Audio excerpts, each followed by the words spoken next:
Elhamdülillah ve salatu ve selamu ala Resulillah ve ala alihi ve sahbihi ve men vela ve ba'd. میں نے گزشتہ درس میں من لزم الاستغفار جعل اللہ له من كل ضيق مخرجا ومن كل هم فرجا، اس حدیث کو میں نے پیش کیا تھا سنن ابی داؤد سے، اور حدیث نمبر 1518۔ آج اپنے اس درس کو جاری رکھتا ہوں، آج بھی اس ویڈیو میں،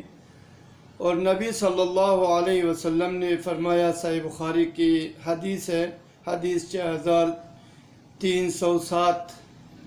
اور نبی صلی اللہ علیہ وسلم نے فرمایا، واللہ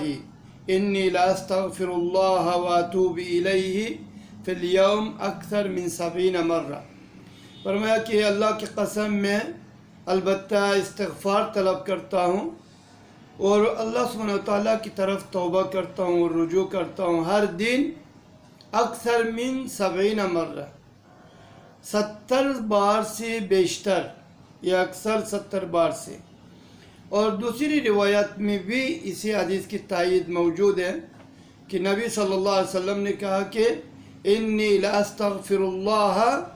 الیہ فی کل یوم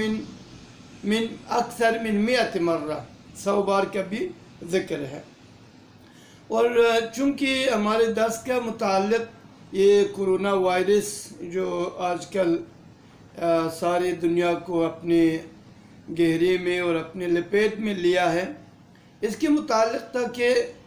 ہم بحیثیت مسلمان ہمارے کیا موقف ہونے چاہیے۔ اور میں نے گزشتہ درس میں بھی یہی بات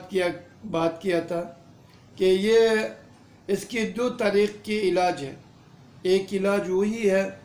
جو اطباء یعنی ڈاکٹر یا میڈیکل کوشش کر رہے ہیں اور اس کو یعنی اپنے حساب سے جانچ رہے اور اس کو چیک کر رہے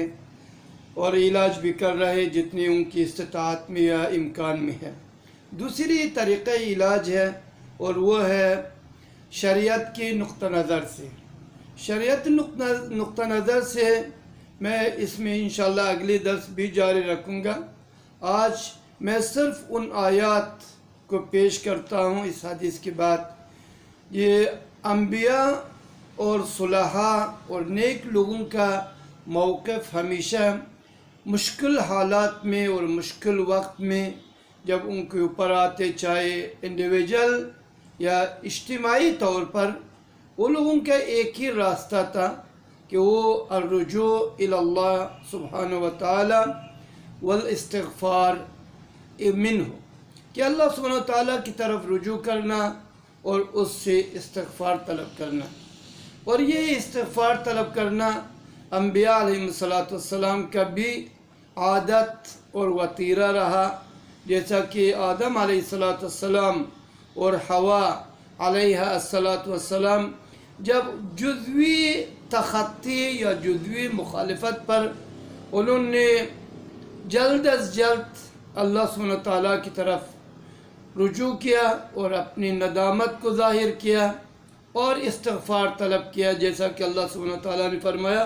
قَالَا رَبَّنَا ظَلَمْنَا أَنفُسَنَا وَإِن لَّمْ تَغْفِرْ لَنَا وَتَرْحَمْنَا لَنَكُونَنَّ مِنَ الْخَاسِرِينَ۔ دونوں نے کہا کہ اے ہمارے پروردگار، ہم نے اپنے نفس پر ظلم کیا، اگر آپ ہمارے لیے مغفرت نہ کریں وَتَرْحَمْنَا اور ہمارے اوپر رحم نہ کریں لَنَكُونَنَّ مِنَ الْخَاسِرِينَ، ہم تو تاوانی لوگوں میں سے ہوں گے۔ تو یہ آدم علیہ السلام اور حوا ان کے اہلیہ جلد از جلد اللہ سبحانہ وتعالیٰ کی طرف رجوع کیا تاکہ اپنے جو تخطی یا معمول لغزش جس کو تدارک کر سکے یا خمیازہ کر سکے۔ اسی وجہ سے نوح علیہ السلام بھی جب اللہ سے کہا کہ انہ من اہلی، اپنے بیٹا کے بارے میں کہ میرے خاندان میں سے ہیں،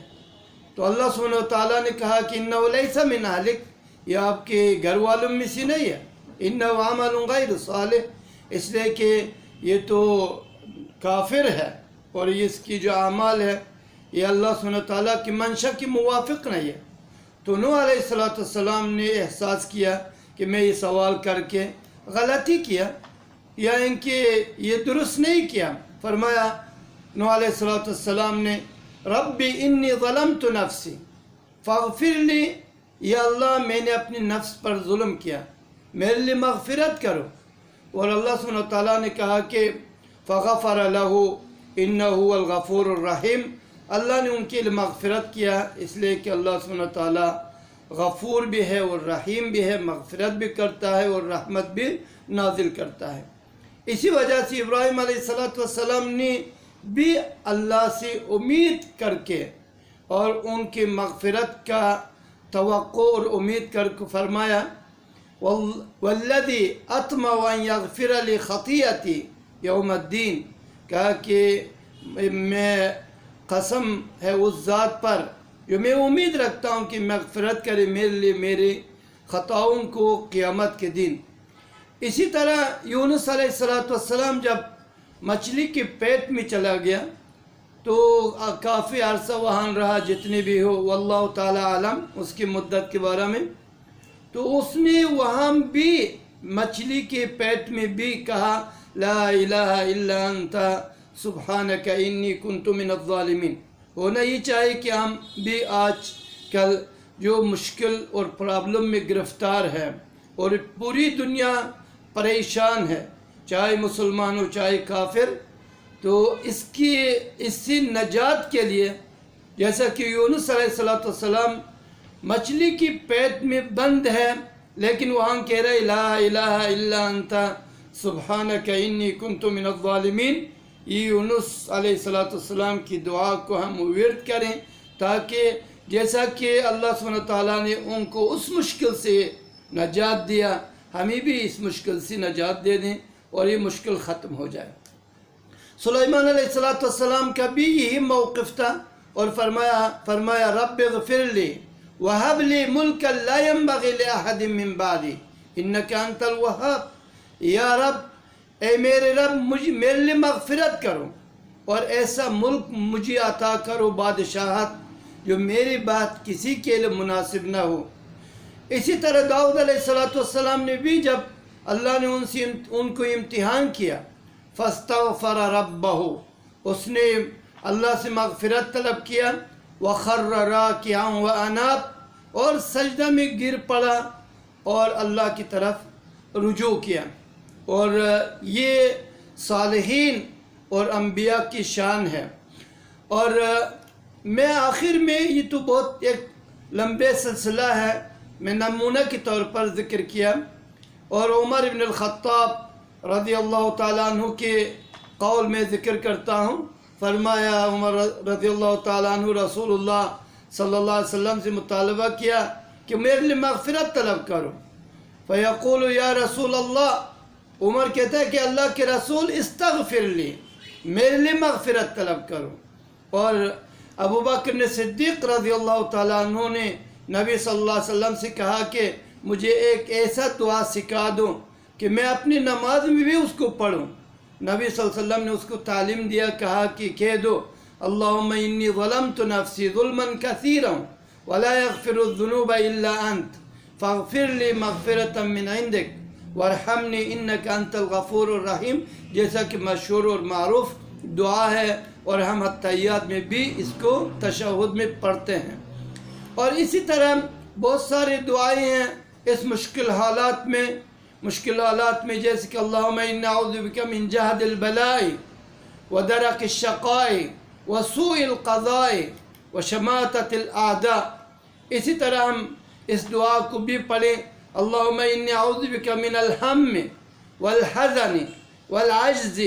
والکسل والبخل والجبن وضلع الدین وغلبۃ الرجال۔ اور آخری دعا اس پر اپنے درس کو ختم کرتا ہوں، اللہم انی اعوذ بک من زوال نعمتک وتحول عافیتک وفجأة نقمتک وجمیع سخطک۔ یہ دعا انشاءاللہ اب جب پڑھیں گے اللہ سبحانہ وتعالیٰ ہمیں اور آپ کو اور سارے مسلمانوں کو بالخصوص اس پریشانی سے نجات دے دیں اور اس پریشانی کو ہم سے دور کریں. اللہم ارفع عنا الوباء والبلاء برحمتک یا ارحم الراحمین.